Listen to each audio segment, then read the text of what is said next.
hari pembalasan. Lalu dalam hidup kita ni sebelum daripada nak datangnya hari yang disebut dengan hari akhirat, berlaku yang disebut dengan kiamat. Kiamat terlebih dahulu. Kiamat ni maknanya masing-masing dalam keadaan Allah hancurkan alam ini, maka dibangunkan balik manusia. Bangun di padang mahsyar untuk diadili kehidupan kita ini. Ni keimanan yang mesti ditanam dalam jiwa setiap di kalangan kita. Kita kena tanam yang ni. Dalam jiwa kita yakin lepas pada kita hidup di dunia ni, kita akan hidup di hari akhirat. Baik, di antara tanda-tanda nak berlakunya hari kiamat ini, di mana ada lebih kurang 13 tanda yang telah kita sebut. Tanda nak berlakunya hari kiamat ini, munculnya Al-Mahdi dan kekhalifahannya. Ini di antara tanda yang pertama.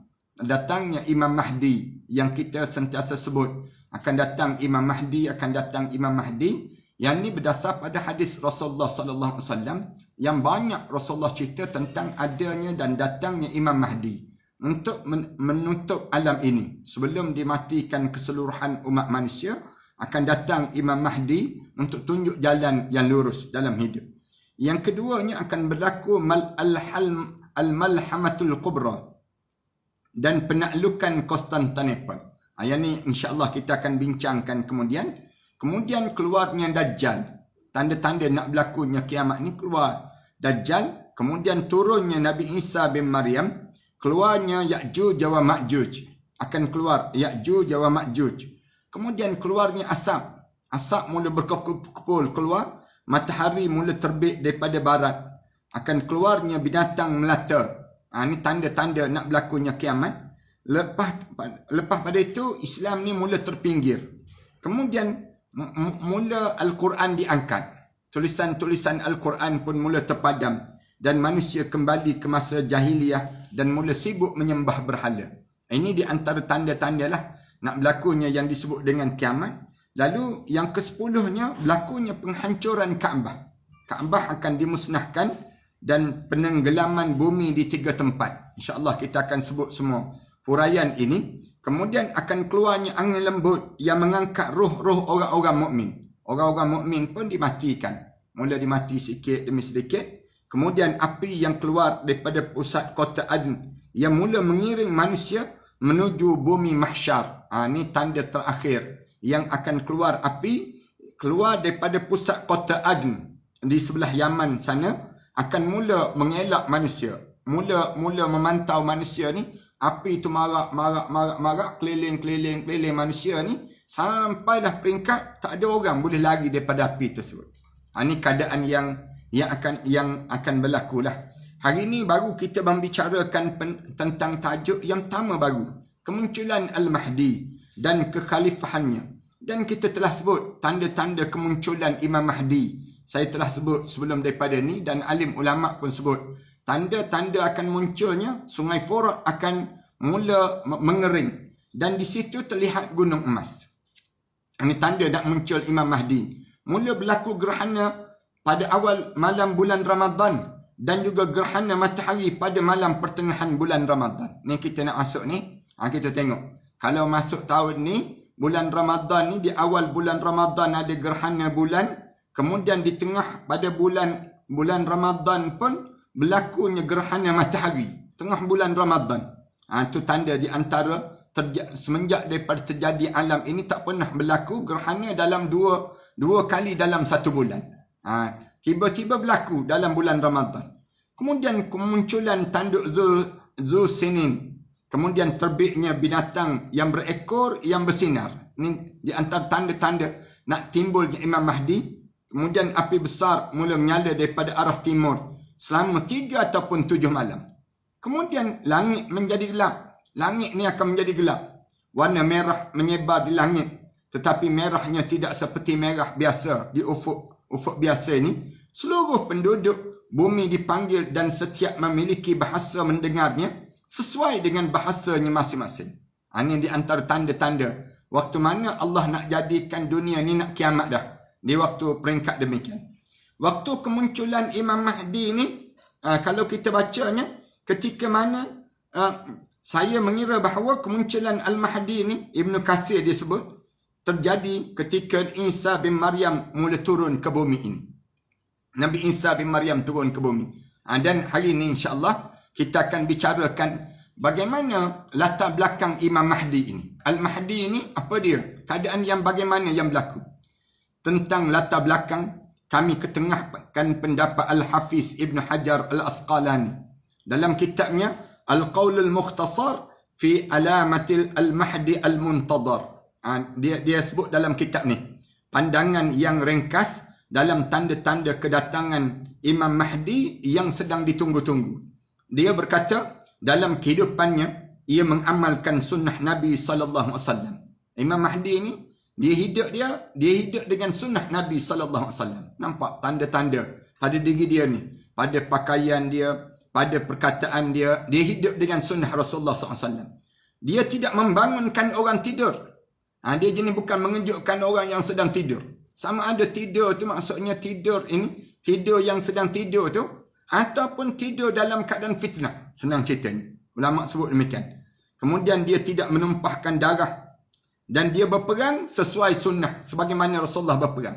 Tidak kata dia ni warok duduk bersila je dalam masjid, tak perang-perang. Tidak. Baca tasbih, berzikir je tiap-tiap masa, tidak. Dia terlibat dengan politik. Bahasa yang mudahnya. Imam Mahdi ini, dia berada dalam suasana masyarakat. Dia memimpin masyarakat. Dan dia berperang. Dia berperang sesuai dengan sunnah Nabi SAW.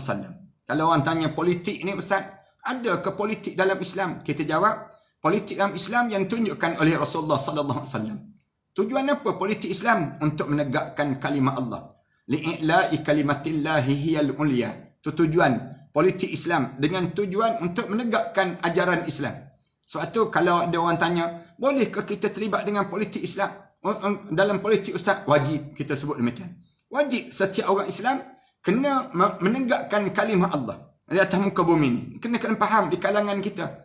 Ada orang kata jangan terlibatlah dengan politik Ustaz, kotor, najis. Yang najis dan kotor tu yang bukan Islam. Manakala yang Islam, politik yang bersih. Politik yang ditunjuk oleh Nabi Muhammad SAW. Sebab Rasulullah perang. Rasulullah SAW terlibat dengan gerakan-gerakan untuk menjatuhkan musuh Islam. Rasulullah SAW terlibat dengan sahabat-sahabat untuk memerangi orang-orang yang menolak Islam, yang menentang Islam. Rasulullah SAW perang sesuai dengan sunnah, dan Imam Mahdi pun bila dia datang, dia terlibat dengan politik Islam. Berperang sesuai dengan sunnah.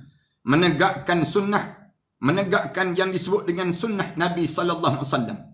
Dan memusnahkan segala bid'ah. Perkara yang direka-reka, yang dicipta-cipta, yang menyebabkan bila datang Imam Mahdi, kerja dia apa dia? Dia memusnahkan segala yang bid'ah. Dia menegakkan agama pada akhir zaman. Seperti yang dilakukan Nabi SAW pertama kali. Dia akan cuba. Ni tanda-tanda Imam Mahdi. Kerja dia menegakkan Islam. Menegakkan agama. Sebagaimana Rasulullah SAW. Rasulullah datang, bukan Rasulullah nak suruh jaga perut. Rasulullah datang, bukan Rasulullah didatangkan oleh Allah ni bukan nak suruh jaga keturunan saja. Tetapi Rasulullah datang dengan tujuan untuk jaga agama. Itu di antara benda yang besar yang kita kena faham. Ni orang kita tak hidup dia sibuk nak jaga muka dia, nak jaga perut dia, nak jaga keturunan dia, nak jaga harta benda dia, tapi dia tak sibuk nak jaga agama. Rasulullah SAW waktu mana datangnya Imam Mahdi ni ataupun Al-Mahdi ni, dia datang, dia akan lakukan apa yang Rasulullah lakukan, iaitu menegakkan agama. Ia menguasai seluruh dunia sebagaimana Zulkarnain dan Nabi Sulaiman alaihissalam. Al-Mahdi ini dia boleh menguasai dunia ini sebagaimana Zulkarnain yang pernah menguasai alam ini dan Nabi Sulaiman alaihissalam yang pernah menguasai alam ini. Dia menghancurkan salib, membunuh babi, membunuh binatang babi, serta mengembalikan kemuliaan dan kenikmatan pada kaum muslimin. Ini tanda-tanda. Tanda-tanda yang menunjukkan bagaimana datangnya Imam Al-Mahdi. Kalau tuan-tuan ataupun siapa Imam Mahdi ini? Cuba tengok kat sini. Dia memenuhi bumi dengan kebajikan dan keadilan yang sebelumnya penuh dengan kesengsaraan dan kesesatan. Sebelum daripada ni, manusia ni hidup dalam keadaan suasana yang sengsara dan juga penuh dengan kesesatan. Harta benda yang melimpah tak terhitung. Bila datang Imam Mahdi ini, ia bagi secara tepat dan merata. Semua dapat. Semua dapat di saat mana dalam keadaan begitu. Penduduk langit dan bumi, burung-burung di angkasa, binatang liar di hutan, ikan-ikan di lautan, semuanya redha kepadanya. Allahu Akbar. Ini sebab tu kita sebut Al-Muntadar. Al-Muntadar ni maknanya Al-Mahdi Al-Muntadar. Imam Mahdi yang ditunggu-tunggu kedatangan dia. Al-Mahdi memenuhi hati umat Muhammad sallallahu alaihi wasallam dengan kekayaan sampai menyuruh orang untuk berseru, adakah yang memerlukan harta? Banyak harta Imam Mahdi ni sampai ditanya pada orang ramai, siapa lagi yang nak pada harta? Siapa yang nak lagi pada harta? Dan ketika itu tidak ada seorang pun yang datang selain seorang saja. Seorang saja yang datang. Orang tersebut kata saya. Orang lain semua kata cukup dah. Kami dah cukup dah. Kami cukup. Kecuali seorang je yang datang jumpa dengan Imam Mahdi. Lalu dia sebut saya. Maka dikatakan pada dia, datanglah ke penjaga bendahara dan katakan padanya, sesungguhnya Al-Mahdi menyuruh kamu memberikan harta kepadaku. Pergi berjumpa dengan orang jaga harta tu, bagi tahu pada orang tu, sesungguhnya Imam Mahdi menyuruh memberikan harta padaku. Penjaga itu berkata, ambillah. Bila berjumpa dengan yang disebut dengan penjaga ni, bila berjumpa saja dengan penjaga ni, lalu dia sebut Imam Mahdi suruh bagi. Dia pun kata, ambillah.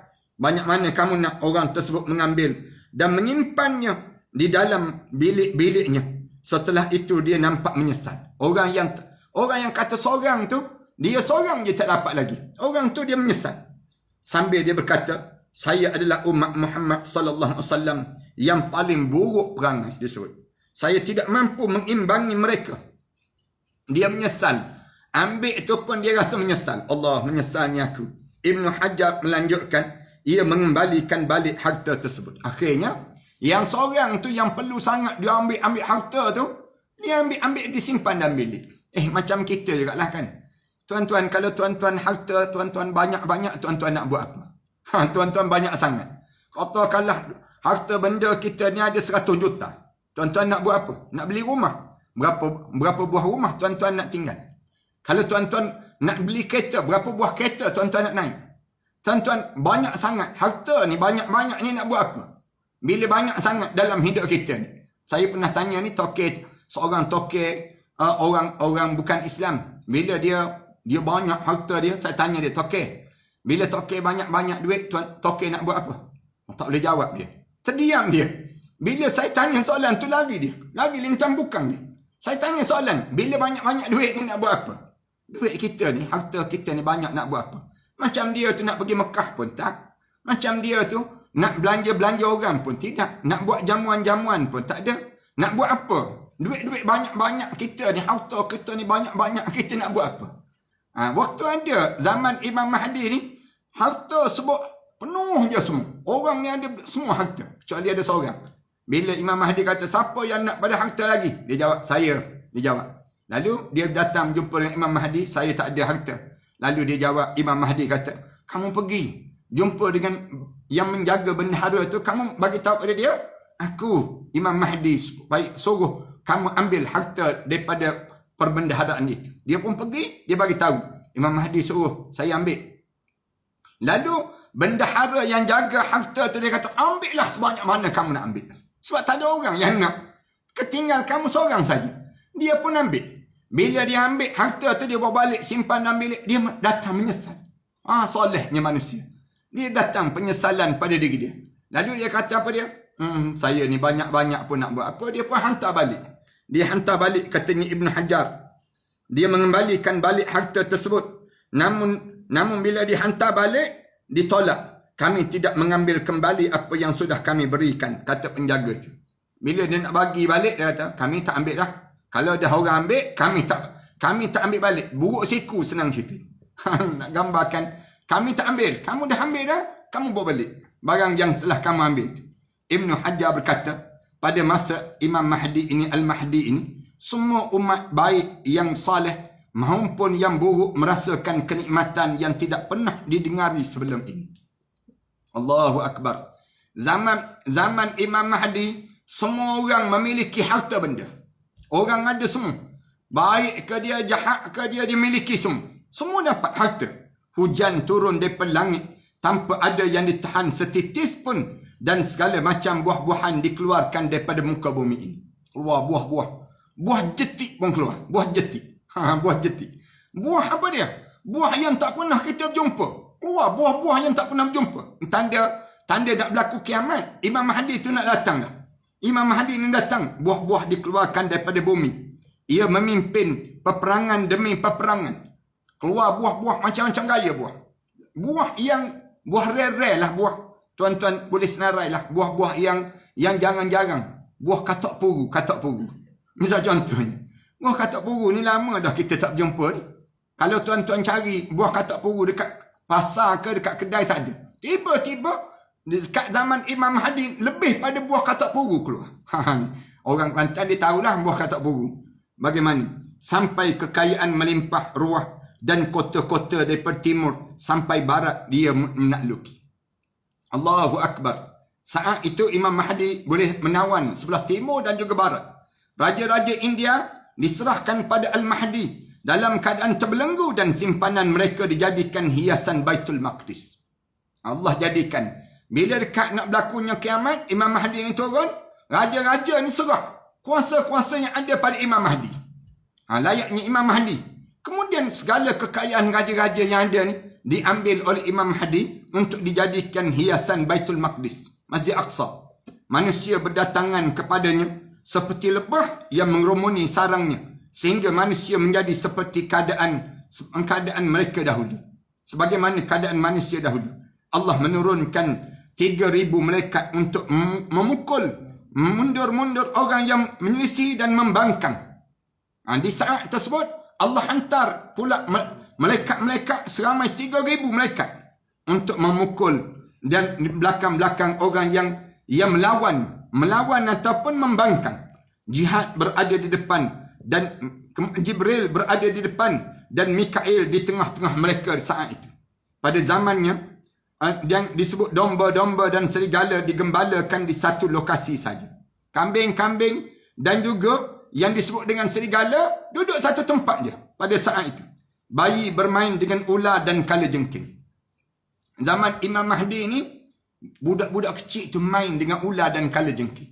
Ini tanda-tanda bagaimana nak berlakunya kiamat dan Imam Mahdi itu datang. Kalau tuan-tuan tengok saat itu, di mana bayi-bayi mula bermain dengan ular dan juga kalajengking. Padahal dia binatang berbisa. Tapi bayi itu ada kekuatan. Di saat mana nak berlakunya yang disebut dengan kiamat tu, maka datang orang-orang yang sebegini. Tidak membahayakan mereka sama sekali. Tidak bahaya pada mereka sama sekali. Dari satu mud tanaman yang ditanam, tumbuh 700 mud. Daripada satu mud tanaman, tumbuh 700 mud. Tidak ada riba di zaman tersebut. Riba ni tak ada. Orang nak ambil riba apa, semua jadi kaya semua. Manusia hidup dalam keadaan senang lenang semua. Tidak ada penyakit. Tak ada penyakit. Zaman Imam Mahdi ni, hilang penyakit COVID. COVID pun tak ada. Maknanya kita ni tak berlaku lagi kiamat ni.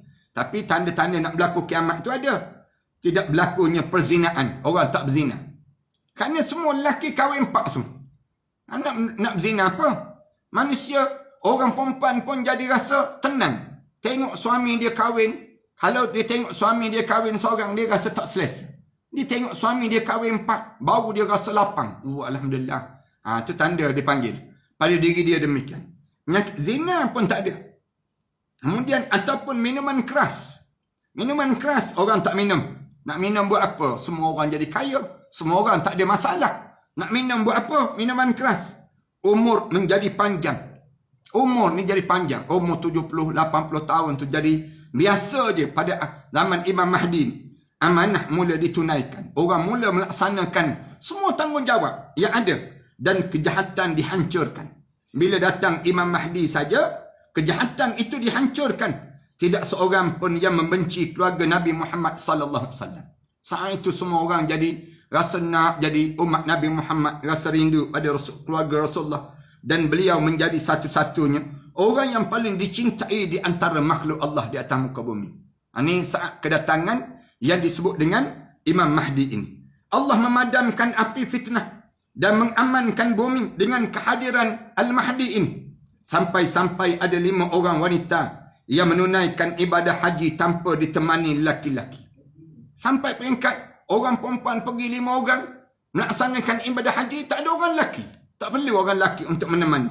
Tidak ada yang mereka takuti kecuali Allah. Di saat mana nak berlakunya saat kedatangan Al-Mahdi Al-Muntadar ini, di saat mana kedatangan Al-Mahdi Al-Muntadar ini, kedatangan Imam Mahdi ini, telah maka dalam keadaan orang tidak rasa takut atas muka bumi. Tak takut dengan jenglot, tak takut dengan toyol, tak takut dengan hantu, tak takut dengan apa-apa. Orang takut pada Allah je. Saat mana datang Imam Mahdi, telah ditulis dalam perjalanan para Nabi SAW bahawa di dalam kekuasaannya tidak ada yang disebut dengan kesesatan dan keaiban yang berlaku di zaman tersebut.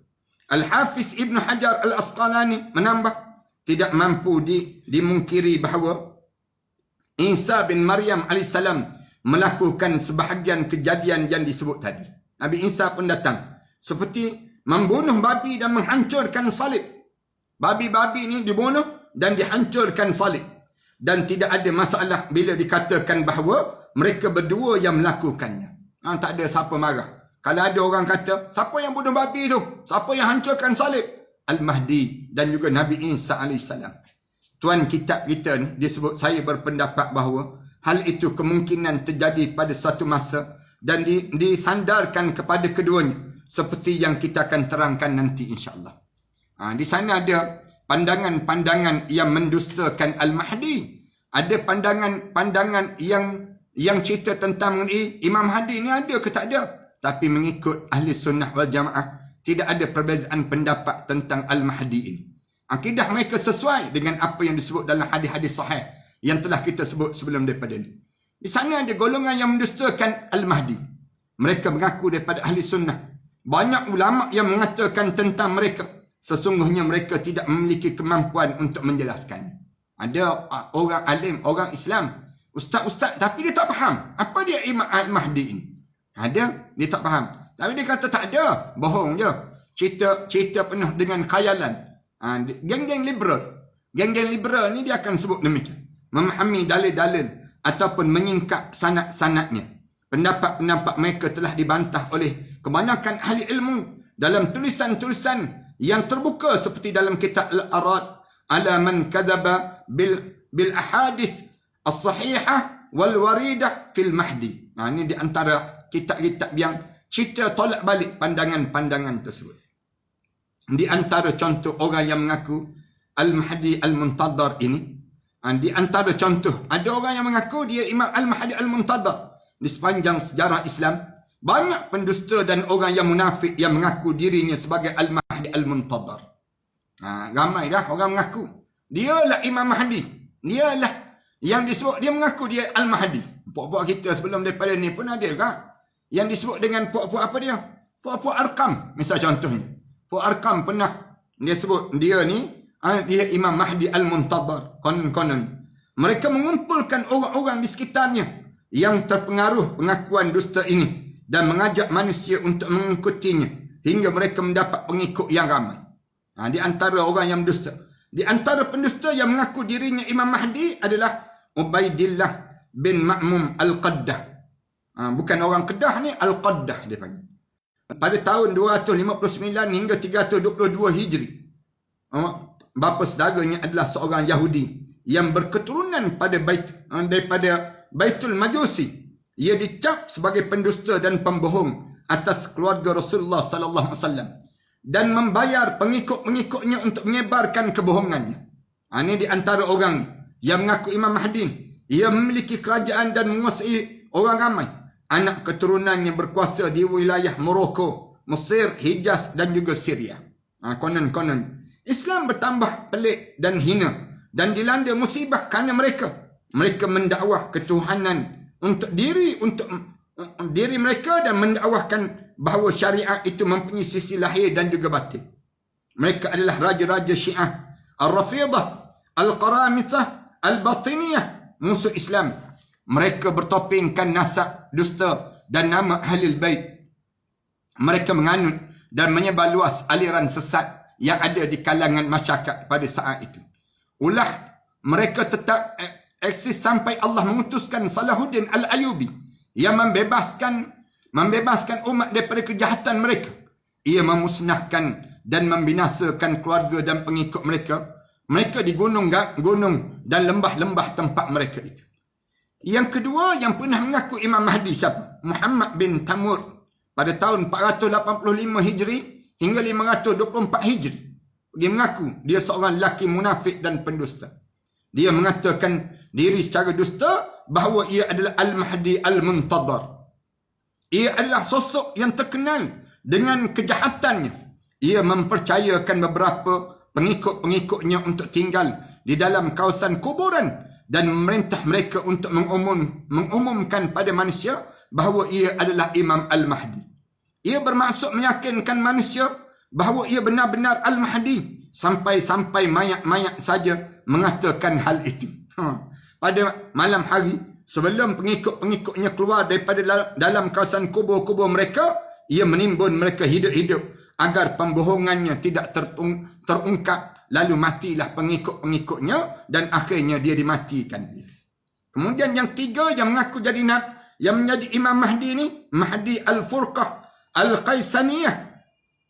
Manusia mengira bahawa Al-Mahdi adalah Muhammad bin Al-Hanafiyah yang hidup dan tinggal di Gunung Radwa, yang dijaga 2 ekor singa. Ia juga memiliki 2 mata air yang jernih yang mengalir air dan juga madu. Ni ada ni orang mengaku jadi Imam Mahdi. Jangan pelik kita. Ada orang demikian. Orang-orang yang menyangka bahawa ia masuk ke dalam mata air tersebut bersama 40 orang yang dekat-dekat dengan dia. Dan berita ini tersebar luas di antara mereka. Mereka mengatakan mereka masih hidup dan diberi rezeki. Masuk dalam air itu, mereka anggap mereka masih lagi hidup. Mereka juga mengatakan ia akan kembali setelah menghilang. Ia akan memenuhi bumi dengan keadilan yang sebelumnya dipenuhi kemaksiatan. Padahal dia dah mati dah. Ini pengikut. Kemudian mereka mengatakan bahawa ia dijauhkan ataupun dihilangkan. Seperti itu kerana ia menemui Abdullah bin Malik bin Marwan. Ada juga yang mengatakan bahawa ia menemui Yazid bin Muawiyah. Keyakinan ini tidak ada dalil sama sekali, baik daripada Al-Quran ataupun daripada hadis Rasulullah sallallahu alaihi wasallam. Ini saya nak sebut beberapa orang yang pernah mengaku dia Imam Mahdi. Padahal tidak demikian. Anggapan tentang Imam Mahdi. Tuan kitab kita, Syekh Mahir Ahmad As-Sufi, ditulis, saya telah mengatakan di awal bahawa kemungkinan Al-Mahdi telah menimbulkan banyak perbincangan dan juga campur aduk antara hadis sahih dan selainnya. Kemunculan dan ciri-ciri Al-Mahdi yang benar adalah sebagaimana yang termuat di dalam hadis sahih yang telah diakui oleh para periwayat hadis yang terpercaya dan diketahui. Bersamaan dengan itu, muncullah cerita-cerita dan riwayat-riwayat yang tidak sahih tentang kemunculan dan ciri-ciri Al-Mahdi. Saya akan menyebut beberapa di antaranya untuk menguatkan keilmuan dan agar pendengar-pendengar mengetahui bahawa perkara semacam ini tidak bersandarkan pada sanad yang sahih dan hadis yang sahih dan atau tidak diambil daripada perawi yang dikenali umat ini. Imam Al-Qurtubi dalam kitabnya At-Tazkiyah fi Ahwal Mauta wa Umur Al-Akhirah menyebut sebagaimana berikut. Pernah disebut. Imam Qurtubi sebut begini. Telah disebut dalam hadis sebelumnya yang diriwayatkan oleh Ummu Salamah dan Abu Hurairah bahawa Al-Mahdi dibai'ah di antara rukun Yamani dan makam Ibrahim. Imam Mahdi ini akan dibai'ah di antara rukun Yamani dan juga makam Ibrahim. Jelas bahawa ia tidak pernah dibai'ah sebelumnya. Tetapi menurut riwayat berikut ini, tidaklah demikian. Diriwayatkan dalam hadis Ibn Mas'ud dan sahabat lainnya bahawa ia keluar pada akhir zaman daripada hujung Morocco. Ini pandangan alim ulama. Ia berjalan dan pertolongan selalu bersamanya sejauh 40 mil. Benderanya warna merah dan kuning. Terdapat tulisan angka-angka yang termaktub nama Allah yang agung di bendera itu. Bendera itu tidak pernah tumbang dalam perjalanan dia daripada Morocco nak sampai ke Baitullah. Bendera tersebut tegak dan keluar daripada tepi laut di sebuah tempat yang disebut Masana. Daripada Morocco inilah ia membawa benderanya bersama kaum yang telah Allah tetapkan kemenangan dan keberuntungan baginya. Firman Allah Ta'ala, Ulaika hizbullah, ala inna hizballahi humul muflihun. Mereka itulah di antara parti-parti Allah. Hizbullah, ala inna hizballah. Dan hendaklah kamu tahu, sesungguhnya Hizbullah itu adalah golongan-golongan orang yang berjaya. Mereka yang sama dengan parti Allah ini. Hizbullah ini, mereka itulah orang yang berjaya. Dalam sebuah hadis yang panjang disebutkan, maka manusia datang daripada segala arah dan penjuru, lalu membai'ahnya di Mekah. Ketika mana dia berada di antara rukun Yamani dan makam Ibrahim. Itu saat mana bila datangnya Imam Mahdi ni, dia datang masuk di Mekah, orang ramai datang tengok dia tu di antara rukun Yamani dan juga makam Ibrahim. Sebenarnya enggan untuk dibai'ah yang kedua kalinya. Setelah dia dibai'ah di Morocco, Al-Mahdi berkata, wahai sekalian manusia, keluarlah untuk memerangi musuh-musuh Allah dan musuh-musuh kalian. Maka mereka pun mematuhinya tanpa membantah perintahnya. Ingat ya, kalau sampai masa itulah. Tapi nampak gaya macam tak sampai-sampai dah kita ni. Nampak gaya tak sampai dah masa tu. Umur dengan umur kita ni lah. Tapi kalaulah anak cucu kita ni dengar ceramah ini, pada saat suatu masa nanti kalian dengar, kalian kena ingat. Imam Mahdi ni, dia datang daripada sebelah Morocco itu, sampai-sampai dekat dengan, dia akan dibai'ah dekat mana? Kebanyakan alim ulama kata, di antara rukun Yamani dan juga sampai ke maqam Ibrahim. Kemudian Imam Mahdi akan sebut, wahai sekalian manusia, keluarlah kami untuk memerangi manusia-manusia, musuh-musuh Allah dan musuh-musuh kalian itu. Dia akan sebut demikian. Mereka pun mematuhinya tanpa membantah perintah yang datang daripada yang keluar perintah Imam Mahdi tadi. Kemudian Al-Mahdi dan kaum muslimin yang bersamanya akan keluar daripada Mekah menuju ke mana? Ke bumi Syam, Syria yang sedang perang saat ini. Dia akan keluar ke sana. Imam Mahdi dia keluar ke sana untuk memerangi Urwah bin Muhammad As-Sufyani dan orang-orang yang bersama daripadanya, daripada golongan Kalb. Anjing dipanggil, golongan Kalb. Lalu pasukannya bercerai-berai dan Urwah As-Sufyani berada di atas pohon di pinggir danau Sabariyah.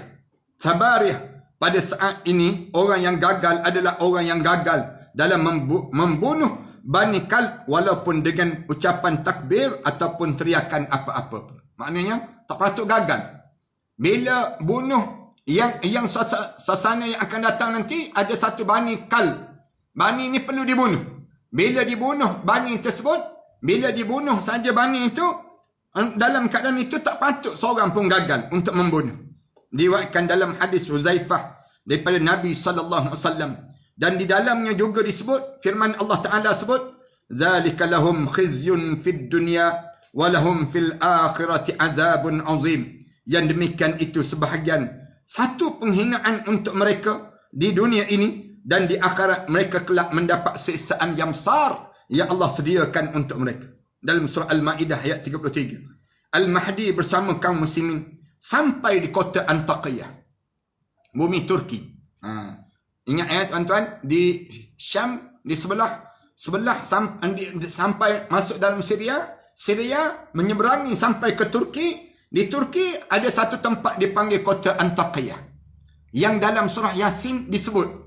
Dan sebut orang yang 3 orang yang diutuskan oleh Allah Subhanahu Wa Taala yang mengajar pada manusia. Ittabi'u man la yas'alukum ajran wa hum muhtadun. Wa ma liya la a'budu alladhi fatarani wa ilaihi turja'un. Ani a'attakhidhu min dunihi alihatan. Ini ayat tersebut, ayat yang cerita tentang orang yang berdakwah di kota Antakya di Turki. Iaitu sebuah kota besar di atas laut. Antakya ni kota besar, bawah tu laut. Lantas mereka mengucapkan takbir 3 kali dan hancurlah bentengnya ke laut dengan kekuasaan Allah Ta'ala. Bila pergi sampai sana, sampai Imam Mahdi dengan kaum muslimin yang bergerak sampai kota Antakya, lalu di waktu itu mereka mengucapkan takbir 3 kali. Bila sebut 3 kali, Allahu Akbar, Allahu Akbar, Allahu Akbar, hancurlah yang disebut dengan bentengnya ke laut dengan kekuasaan Allah Ta'ala.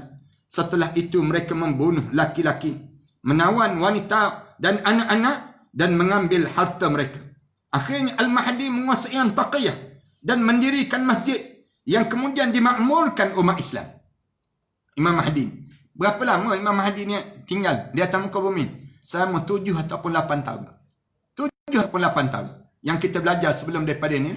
Masa dia dalam tempoh itu je. Kemudian dimakmurkan umat Islam. Dia buat masjid di Antakya itu. Kemudian lepas itu orang Islam datang. Mereka melanjutkan perjalanan menuju pada Rom. Bumi Rom pula. Konstantinopel di Istanbul. Dan Gereja Emas. Mereka pun menakluk Romawi dan kota Konstantinopel. Serta membunuh 400,000 pasukan. Memecahkan 70,000 perawan. Menguasai kota-kota dan benteng-benteng. Mengambil harta mereka dan membunuh laki-laki. Serta menawan wanita dan anak-anak. Di kalangan orang kafir tersebut. Ini keadaan yang akan berlaku ni. Masa yang akan datang nanti. Kemudian mereka mendatangi Gereja Emas. Dan Al-Mahdi mengambil harta yang ada di sana. Sebagaimana harta itu telah diambil oleh orang lain sebelumnya. Gereja Emas tu kat mana? Tu yang kita akan tanya. Harta itu adalah harta yang telah dihantar oleh Kaisar Romawi ketika berebut Baitul Maqdis dahulu. Setelah mendapatkan harta ini, Kaisar mengambilnya dan mengangkutnya dengan 70,000 gerobok ke Gereja Emas. Semua hartanya dibawa tanpa menyisakan satu pun. Kemudian Al-Mahdi mengembalikan harta itu kembali ke Baitul Maqdis. Tuan-tuan tengok dalam dunia kita sekarang ni. Ekonomi ni dalam keadaan yang ekonomi yang ada ni berebut apa dia? Dalam keadaan berebut untuk nak ambil yang namakan dengan harta-harta ni sendiri. Harta yang mereka rebut ni yang asal daripada harta daripada mana? Daripada emas. Emas disumberkan pada emas. Ini yang gambaran Imam Mahdi yang datang.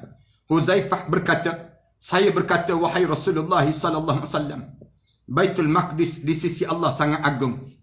Baitul Maqdis di sisi Allah ni sangat agung. Besar kedudukan dan takdir. Lalu Rasulullah sallallahu alaihi wasallam berkata, ia adalah rumah yang dibangunkan Allah untuk Nabi Sulaiman bin Daud daripada emas. Allah buat. Asalnya Baitul Maqdis tu dibuat daripada emas, perak, mutiara, berlian dan permata. Dan kerana Allah menundukkan jin untuknya. Baitul Maqdis ni asalnya Rasulullah pernah sebut demikian. Jin-jin tersebut datang dengan membawa emas dan juga perak daripada bahan tambang yang berasal daripada lautan. Mereka menyelam di laut seperti disebut dalam Al-Quran Karim. Wasyayatina kulla bana'in wa ghawas. Allah Subhanahu wa taala sebut, dan kami tundukkan padanya syaitan-syaitan. Semuanya ahli bangunan dan penyelam-penyelam. Penyelam dalam surah Sad. Itu asalnya yang disebut dengan Masjid Aqsa. Yang ada Masjid Aqsa sendiri dibina daripada mana? Rasulullah kata dibina oleh Allah kepada Nabi Sulaiman bin Daud daripada emas, daripada perak, daripada mutiara, berlian dan permata. Lalu diambil dan dicuri, dibawa kepada Gereja Emas yang disimpan emas yang banyak itu.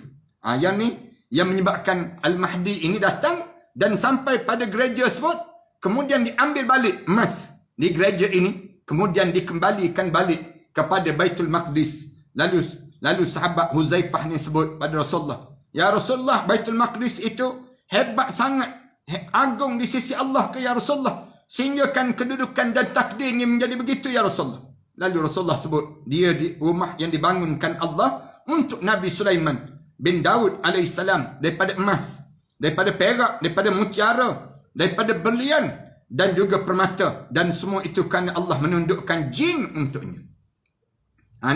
Ni kedudukan yang sebenar, tuan-tuan. Harta benda orang Islam yang Allah jadikan sekarang dimiliki oleh orang bukan Islam. Harta-harta orang Islam dimiliki oleh orang bukan Islam. Dan mereka mengawal harga dunia, harga mata wang dunia, mereka yang kawal. Kita pula biarkan mereka kawal sampai kita tak ada kekuasaan di atas harta-harta dalam menentukan nilai harga emas, dalam menentukan harga yang disebut dengan perak dan sebagainya. Orang kafir yang menentukan keadaan itu. Ni kedudukan yang kita kena fahamlah. Benda yang sedang terjadi di kalangan kita. Yang tu yang Rasulullah sebut. Al-hikmatu dallatu alal mu'min. Kebijaksanaan itu telah hilang di kalangan orang mukmin. Faman wajadaha faqad akhadha bihazzin wafir. Siapa-siapa yang jumpa dengan yang disebut dengan keuntungan itu, kecerdikan ini, ambil dengan sebanyak mungkin. Jangan kita terlepas peluang yang Allah bagi ini. Ketika mana mereka datang dengan membawa semua itu, Nabi Sulaiman membangunkan di Masjid Aqsa tersebut. Lalu ia membangunkan istana daripada emas dan perak di kawasan Masjid Aqsa. Demikian juga tiang-tiangnya, semuanya daripada emas dan juga perak. Kemudian ia menghiasi dengan mutiara, permata dan berlian yang dikerjakan oleh jin-jin yang telah ditundukkan oleh Allah baginya. Allah bila nak bina di Baitul Maqdis tu, Allah hantar jin-jin termasuk dengan syaitan-syaitan mendapatkan permata-permata di lautan dan diambil kemudian dibawa pada Nabi Sulaiman. Nabi Sulaiman AS bangunkan kota itu. Huzaifah berkata, bagaimana mereka mengambil semua itu daripada Baitul Maqdis, ya Rasulullah? Macam mana orang kafir boleh ambil benda yang asalnya milik orang Islam kemudian diambil oleh mereka itu, ya Rasulullah? Rasulullah menjawab, ketika mana Bani Israel mengkhianati dan membunuh nabi-nabi mereka. Bila mereka ambil harta-harta tersebut, bila dia bunuh nabi-nabi sebelum daripada ini. Nabi-nabi itu Bani Israel itu bunuh nabi seorang-seorang. Allah mengutuskan, menguasakan Raja Nebukadnezar atas mereka. Ia adalah raja daripada Majusi. Kekuasaannya selama 700 tahun. Allah berfirman, فَإِذَا جَاءَ وَعْدُ أُولَاهُمَا بَعَثْنَا عَلَيْكُمْ عِبَادًا لَنَا أُولِي بَأْسٍ شَدِيدٍ فَجَاسُوا خِلَالَ الدِّيَارِ وَكَانَ وَعْدًا مَفْعُولًا. Tuan-tuan tengok dalam surah Al-Isra ayat yang kelima. Allah sebut, maka apabila datang saat hukuman bagi kejahatan pertama daripada kedua kejahatan itu, kami datangkan kepada kamu hamba-hamba kami yang mempunyai kekuatan yang besar. Lalu mereka bermaharaja lela di kampung-kampung. Dan itulah ketetapan yang pasti terlaksana. Mereka masuki Baitul Maqdis. Imam Mahdi ni akan masuk Baitul Maqdis. Bila masuk Baitul Maqdis, membunuh laki-laki Israel yang jahat itu. Membunuh manusia-manusia yang jahat. Menawan wanita-wanita dan anak-anak. Dan mengambil seluruh harta dan semua yang ada di sana. Ambil. Menjadi milik orang Islam. Mereka mengangkutnya dengan 70,000 gerobok dan menempatkan di bumi Babylon. Dia letak demikian. Mereka memperbudakkan Bani Israel. Menjadikan puak-puak Bani Israel itu jadi hamba-hamba. Dan menguasai mereka dengan penuh kehinaan pada mereka. Sekarang kan Yahudi ni, dia belagak sombong. Tapi waktu mana datang Imam Mahdi, mereka menjadi hina, hukuman dan tipu daya selama mana? 100 tahun akan berlaku keadaan ini. Kemudian Allah merahmati mereka dengan mengutus seorang raja daripada yang disebut dengan Parsi, daripada Iran, kerajaan Iran, agar berjalan menuju orang-orang Majusi di Babylon ini dan menyelamatkan Bani Israel daripada tangan mereka dan mengembalikan semua harta ke Baitul Maqdis sepertinya semula. InsyaAllah, mudah-mudahan dengan kita belajar ini, kita tahu perjalanan yang akan datang nanti, di mana harta orang Islam itu akan dikembalikan balik. Kemudian dia akan berkata pada Bani Israel, wahai Bani Israel, jika kalian kembali berbuat maksiat, kalian buat balik, kami akan mengembalikan balik kalian sebagai tawanan dan pembunuhan. Allah Ta'ala berfirman, asa rabbukum an yarhamakum wa in untum udna. Allah sebut, mudah-mudahan Rabb kamu akan melimpahkan rahmatnya kepada kamu. Sekiranya kamu kembali kepada kedurhakaan kepada Allah, kami pasti akan mengembalikan balik azab pada di kamu itu, wahai Bani Israel. Artinya jika kalian kembali pada kemaksiatan seperti yang kalian lakukan dahulu, dan sebagaimana yang dilakukan sekarang, orang kita ni berani buat maksiat, kami akan menghukum kalian. Maka ketika Bani Israel kembali ke Baitul Maqdis dan mereka berbuat maksiat lagi, orang Bani Israel ni degil, dia buat maksiat lagi, Allah menguasakan yang disebut dengan Raja Kaisar daripada Rom itu atas mereka, sebagaimana yang disebut oleh Allah dalam ayat فَإِذَا جَاءَ وَعْدُ الْآخِرَةِ لِيَسُوءُوا وُجُوهَكُمْ وَلِيَدْخُلُوا الْمَسْجِدَ كَمَا دَخَلُوهُ أَوَّلَ مَرَّةٍ وَلِيُتَبِّرُوا مَا عَلَوْا تَتْبِيرًا. Allah Subhanahu wa taala sebut dalam surah Isra ayat yang ke-7. Siapa-siapa yang baca surah Isra tu, ayat 5, ayat 6, ayat 7 tu, cerita tentang Imam Mahdi, suasana yang akan datang pada hari kita pada akan datang nanti. Dan apabila datang saat hukuman bagi kejahatan yang kedua. Liyasu'u wujuhakum. Kami datangkan orang lain untuk menyuramkan muka-muka kami. Dan mereka akan masuk ke dalam masjid. Waliyadkhulul masjid kama dakhaluh. Sebagaimana musuh-musuh kamu masukinya pada kali pertama. Untuk membinasakan sehabis-habisnya apa yang telah mereka kuasai sebelum daripada ini. Kaisar ataupun Raja Rom ini akan memerangi mereka daripada daratan dan juga lautan.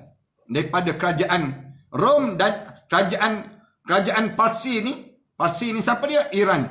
Dan juga yang daripada Rom ni siapa yang akan datang? Boleh jadi daripada Turki, boleh jadi daripada Malaysia, kita tak tahu.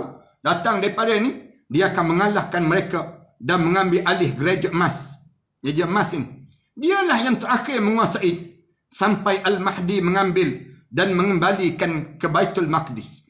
Imam Mahdi bawa balik semua barang-barang emas dan perak, permata-permata yang ada ni balik ke Baitul Maqdis, dan kaum muslimin menang di atas orang musyrikin. Ketika itu Allah mula mengutuskan raja daripada sebelah Raja Rom, iaitu keturunan kelima daripada keluarga Hercules. Tuan-tuan rajin dengar ceramah Ustaz Auni misal contoh. Tuan-tuan dengar balik ceramah-ceramah ustaz-ustaz yang cerita tentang mengenai keturunan raja-raja ni. Raja Hercules yang pernah disebut dalam hadis yang lengkap, dalam hadis yang disebut dalam kitab Tazkirah, yang mentakrijkan hadis-hadis serta mentaklikkannya. Daripada Ad-Dari bin Al-Munir Az-Zuhri berkata, saya tidak setuju dengan perkataan ini. Dilahirkan nakirah. Wallahu alam, itu perkataan yang tidak ada asalnya. Disebut demikian. Digambarkan tentang keadaan ini. Kemudian ketika wallahu alam, saya katakan, tuan kitab kita ni disebut, saya katakan, tuan kitab kita ni Syekh Mahir Ahmad As-Sufi, dia berpandangan bahawa kemungkinan besar Al-Mahdi menakluk kota Konstantinopel kali kedua. 2 kali dia akan takluk di bumi Istanbul. Pertama dengan peperangan dan kedua dengan takbir. Sekali dengan perang, kali yang kedua dengan takbir. Begitu juga ketika menguasai gereja emas. Gereja emas ni, yang ni dalam rahsia yang telah dirahsiakan di mana? Tempat emas yang sedang disimpan sejak zaman Nabi Allah Sulaiman sampai hari ini. Disimpan harta-harta tersebut. Bila Al-Mahdi telah keluar daripada Morocco, seperti yang kita bincangkan sebelum daripada ini, penduduk Spanyol akan mendatangi dan berkata, penduduk Spanyol, tuan-tuan pergi ke Spain sekarang ni, tuan-tuan boleh tengok macam mana dalam Al-Hamra, dalam yang disebut dengan, kita boleh tengok bagaimana dalam Cordova itu, kehebatan sejarah Islam yang 700-800 tahun memerintah di kawasan tersebut. Ni boleh tengok dalam kota Al-Hamra itu penuh dengan tulisan La Ghaliba Illallah. Lebih kurang 2 juta tulisan itu. Dan tulisan nama Allah tu pun Allah, Allah, Allah. Yang dikuasai dalam Al-Hamra ni, kalau tuan-tuan pergi sampai hari ni, ada lagi. Ni, dia akan datang. Dan penduduk Spanyol akan mendatanginya dan berkata, wahai wali Allah. Ini disebut, wahai wali Allah, bila Al-Mahdi ni keluar daripada sebelah Morocco. Morocco ni berjiran je. Berjiran je dengan, yang disebut dengan berjiran je dengan Spain ini sendiri. Mereka menyeberangi Selat Gibraltar tu, sampai terus ke Spain. Selamatkan bumi Spanyol. Mereka sebut, wahai wali Allah, bumi Spanyol sekarang tak selamat. Kamu selamat kembali. Sesungguhnya penduduknya telah dipalingkan, dihinakan, dan dikalahkan orang-orang kafir dan musyrik keturunan Romawi. Dia mengutuskan seluruh kabilah Morocco, Qazulah, Khazzalah dan kabilah-kabilah lain untuk menolong agama Allah ini dan syariat Nabi Muhammad sallallahu alaihi wasallam. Mereka berdatangan dengan segala tempat, mereka patuh dan tunduk pada perintah Imam Al-Mahdi. Pasukan itu dipimpin oleh penguasa Al-Khurtum, iaitu pemilik unta yang masih perawan. Ada di zaman yang akan datang nanti. Dia adalah sahabat Al-Mahdi, penolong agama Islam dan juga wali Allah yang sebenarnya. Pada saat itu dia dibai'ah oleh 80,000 pasukan yang dipimpin oleh pasukan tentera infanteri. Allah telah meredai mereka. Ulaika hizbullah, ala inna hizballahi humul muflihun. Mereka itulah pasukan-pasukan ataupun parti-parti Allah. Dan kamu kena tahu, itulah parti Allah, itulah yang akan menang. Tuan-tuan faham ke tak faham? Tinggi sikit perbincangan kita. Ni di saat mana dekat dengan nak berlakunya kiamat. Akan datang saat sebegini. Ini yang kita bicarakan ini. Tanda nak suruh kita ni buat persiapan. Islam ni akan kembali naik. Yakinlah dalam hidup kita. Allah akan hantar Imam Mahdi. Bila Allah hantar Imam Mahdi, suatu hari nanti, saat tersebut, kita tak tahu kita ada lagi ke tidak. Saat itulah kegemilangan Islam kembali. Mereka menjual jiwa mereka untuk Allah. Dan Allah memiliki kurniaan yang agung. Mereka menyeberangi lautan hingga sampai di pusat Spanyol, Isbiliyah. Kemudian Al-Mahdi akan naik mimbar di masjid Jami' dan berkhutbah dengan khutbah yang menarik hati. Sehingga seluruh kaum muslimin di Spain mendatangi dan membai'ahnya. InsyaAllah. Tunggu saja saat ini. Al-Mahdi bersama seluruh kaum muslimin. Sekarang ni kita tengok Spanyol ni, orang suka tengok bola je. Bola. Pasukan pergi tengok Real Madrid misal contoh. Beria pergi tengok stadium Real Madrid. Dia tak tahu dekat situ akan datang Imam Mahdi. Imam Mahdi akan datang. Al-Mahdi bersama seluruh kaum muslimin berangkat menuju Rom dan menakluk 70 kota Romawi. 70 kota Rom. Dia membebaskan diri dari tangan-tangan musuh dengan penuh kasih sayang. InsyaAllah Allah akan jadikan apa yang saya sebut ini, tuan-tuan belajar pada kali ini, merupakan satu ilmu yang besar dalam hidup kita. Disebut juga dalam kitab itu, kemudian Imam Mahdi dan pasukannya sampai di gereja emas dan menyumpai harta yang berlimpah di sana. Dia mengambil dan membahagi-bahagikan untuk mereka pada manusia secara adil. Imam Mahdi akan bahagi. Dia juga mendapatkan peti gereja, jubah Nabi Isa AS. Jubah Nabi Isa dan tongkat Nabi Musa AS. Tongkat itulah yang digunakan oleh Nabi Adam AS untuk mendarat di bumi ini ketika imannya dikeluarkan daripada syurga. Ini yang disebut Kaisar Romawi pula, Raja Rom pula, dahulu mendapat tongkat itu di Baitul Maqdis daripada sekelompok tawanan yang ditawan di sana. Dia membawa semua itu ke gereja sampai saat ini. Hingga nanti Al-Mahdi akan mengambilnya kembali. InsyaAllah. Mudah-mudahan dia akan demikian. Ketika mana mengambil tongkat tersebut, kaum muslimin saling berebut ingin mendapatkannya. Pada saat itulah Allah menghendaki kehinaan kaum muslimin di Spanyol. Allah menjadikan akal mereka kerdil dan ilmu mereka menjadi tumpul. Jadi tamaklah. Orang Islam jadi tamak. Akhirnya mereka membahagi-bahagikan tongkat itu menjadi 4 bahagian. Mula jadi singkatlah tu mikir. Berebut sangat. Dia kata ginilah kita kerak 4 tongkat ni. Setiap pasukan mengambil satu bahagian. Pada waktu itu ada 4 pasukan. Tatkala mereka melakukan hal itu, Allah mencabut pertolongan dan keberuntungan daripada mereka dan terjadilah perselisihan di antara mereka. Berkelahi berebut tongkat pula. Tongkat zaman Nabi Adam AS. Ini di antara keadaan yang berlaku saat itu. Sehingga kan bila berkelahi, cabut terus keberkatan. Macam orang Islam kita sekarang. Bila kita berkelahi, habis terus keadaan kemuliaan kita. Ka'ab al-Ahbar mengatakan orang-orang musyrik menang atas mereka hingga mereka tiba di lautan. Saat itu orang-orang kafir mula dalam keadaan yang mula di kalangan mereka mula menang di atas mereka hingga mereka ni lari sampai di lautan.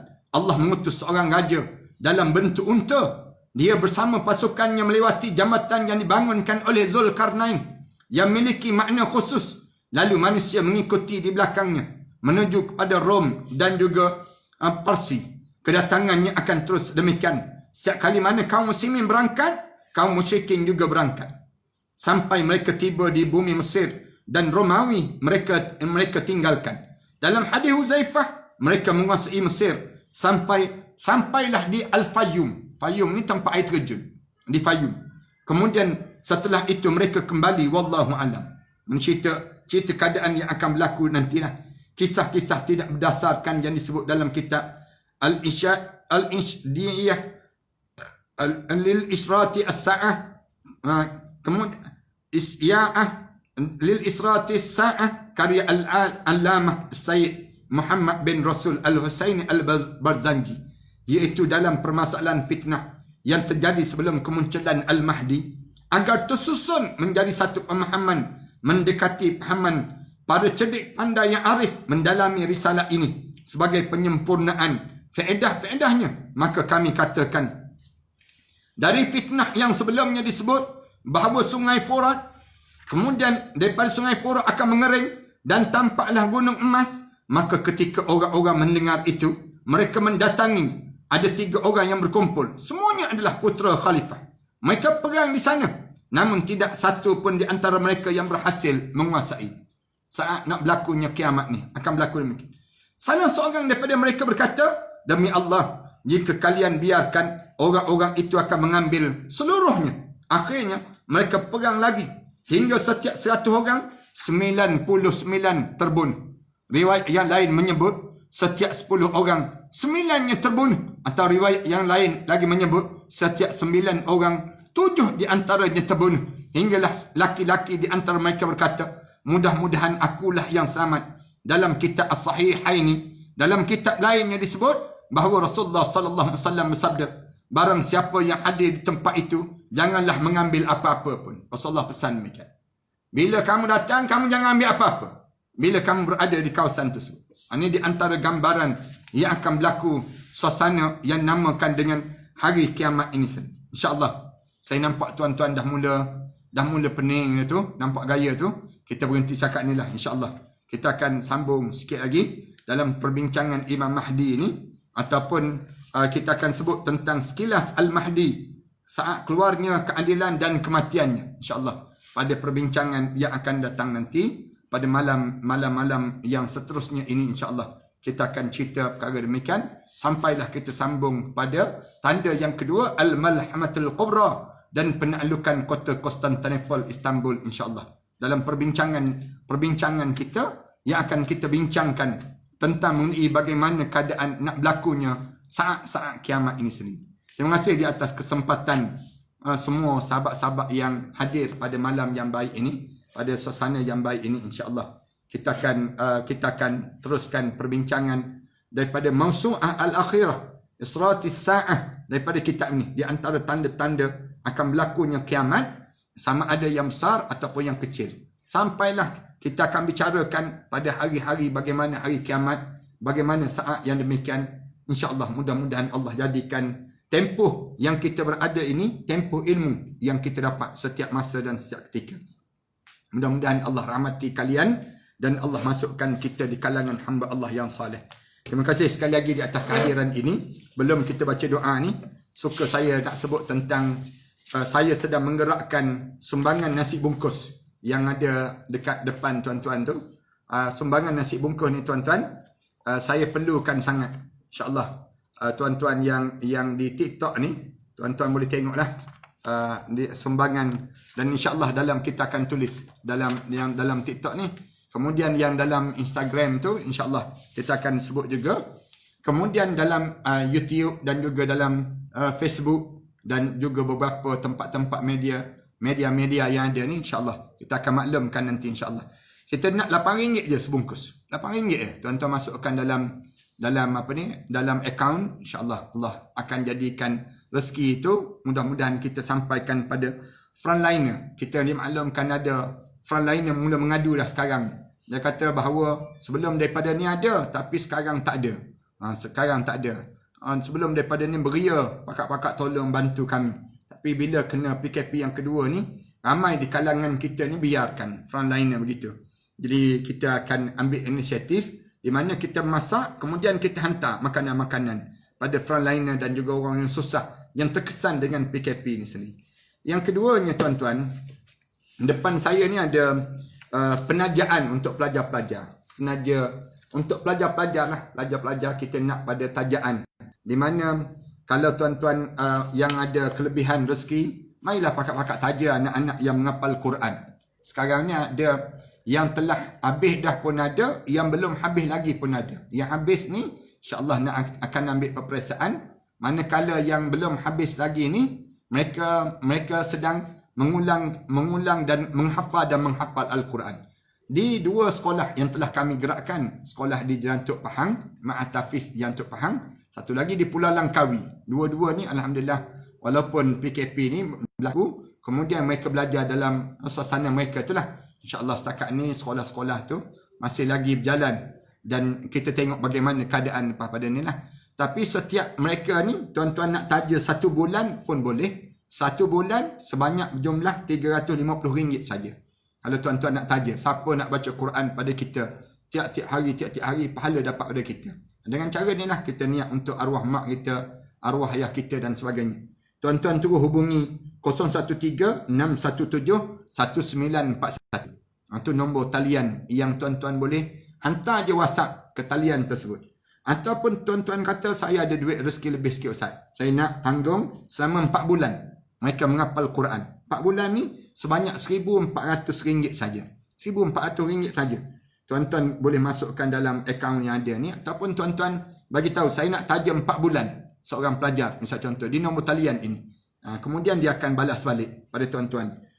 Dia akan hantar resume pelajar ni, maklumat pelajar untuk ditaja. Ataupun tuan-tuan kata saya boleh taja selama 8 bulan Ustaz. 8 bulan RM2,800.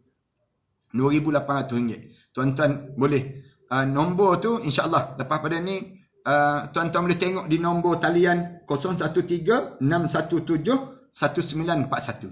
617-1941. Ni tajaan ya untuk pelajar-pelajar. Ada di YouTube pun ada, tapi di Instagram tu ada yang pakak-pakak tulis tu. Dan juga di TikTok ada yang tulis di TikTok pun sama juga. Jadi saya harap supaya pakak-pakak lah di kalangan kita panjangkan. Ada yang sebut saya nak taja setahun Ustaz, 12 bulan terus. Sejumlah kita namakan platinum. Platinum ni kita perlu pada sebanyak RM3,700. Kalau ada yang demikianlah insya-Allah. Mudah-mudahan kalau sekiranya tuan-tuan ada kelapangan rezeki, tuan-tuan bolehlah terus. Yang ketiga tuan-tuan bolehlah sekarang ni untuk pre-order untuk buku Pintalah Kepadaku. Cetakan yang ketiga. Kitab Pintalah Kepadaku ni, kitab ni kumpulan daripada doa-doa yang telah saya dan juga orang rumah saya susun doa-doa daripada Al-Quran Karim. Pintalah Kepadaku. Doa daripada kitab Ud'uni. Kali yang ketiga lah kita cetak. Kita cetak kali yang ketiga. Tuan-tuan boleh tempah sekarang. Hubungi di talian 019-577-6306. InsyaAllah. Ya. Tuan-tuan boleh dapatkan daripada tempat tersebut. InsyaAllah ada harga istimewa. Dan cetakan kali yang ketiga dah. Dan dalam masa yang sama, kalau tuan-tuan nak pada yang disebut dengan koleksi beberapa buah kitab saya tu, tuan-tuan boleh hubungi talian ini lah. 019-577-6306. Adapun kitab tentang mengenai tanda-tanda nak berlakunya kiamat ni, hasil daripada kuliah-kuliah kita ni lah. Kuliah-kuliah kita ni insya-Allah kita akan keluar sedikit demi sedikit. Dan untuk makluman tuan-tuan yang berada di luar negara tu, tuan-tuan boleh beli melalui e-book. E-book pun ada. Koleksi e-book karya saya, tuan-tuan boleh tengok terus. Boleh scan saja di screen tu. Tapi sayang pada sahabat-sahabat di Instagram dan juga di TikTok ini, kita harap supaya tuan-tuan boleh tengok dalam Facebook ataupun boleh tengok dalam YouTube insya-Allah. Kemudian kita keluar penghindar azab kubur. Ni e-book semua ni. Kemudian makanan jiwa. Kemudian kita keluarkan beberapa buah lagi. E-book ni lagi senang. Tuan-tuan boleh download saja insya-Allah. Itu cara lebih mudah lagi untuk kita nak baca dalam handphone kita ataupun dalam tab kita dan sebagainya. Tuan-tuan boleh buat demikianlah. Ini untuk kemudahan kita semua. Mudah-mudahan Allah jadikan kebaikan. Saya harap supaya semua penonton dan follower yang mengikut ini, bila meninggal dunia kita semua masuk dalam syurga Allah Subhanahu Wa Taala. Saya harap sangat. Tuan-tuan, kalau tuan-tuan tak berjumpa saya, tuan-tuan tak berjumpa yang disebut dengan sama-sama kita pakak cari dan tarik mereka untuk masuk dalam syurga Allah SWT. Mudah-mudahan kita dapat nikmat ini insya-Allah. A'udzubillahi minasyaitanirrajim. Bismillahirrahmanirrahim. Alhamdulillahirabbil alamin. Wassalatu wassalamu ala asyrafil anbiya'i wal mursalin wa ala alihi wa sahbihi ajma'in. Allahumma inni a'udzubika min yaumis su' wa min lailatis su' wa min sa'atis su' wa min sahibis su' wa min jaris su' fi daril muqamah. Allahumma inni a'udzubika min yaumis su' wa min lailatis su' wa min sa'atis su' wa min sahibis su' wa min jaris su' fi daril muqamah. Allahumma inni a'udzubika min yaumis su' wa min lailatis su' wa min sa'atis su' wa min sahibis su' wa min jaris su' fi daril muqamah. Rabbana atina fid dunya hasanah wa fil akhirati hasanah wa qina adzaban nar wa adkhilna al jannata ma'al abrar ya aziz ya ghaffar ya rabbal alamin. Sallallahu ala Muhammad wa ala alihi wa sahbihi wa sallam. Alhamdulillahi rabbil alamin.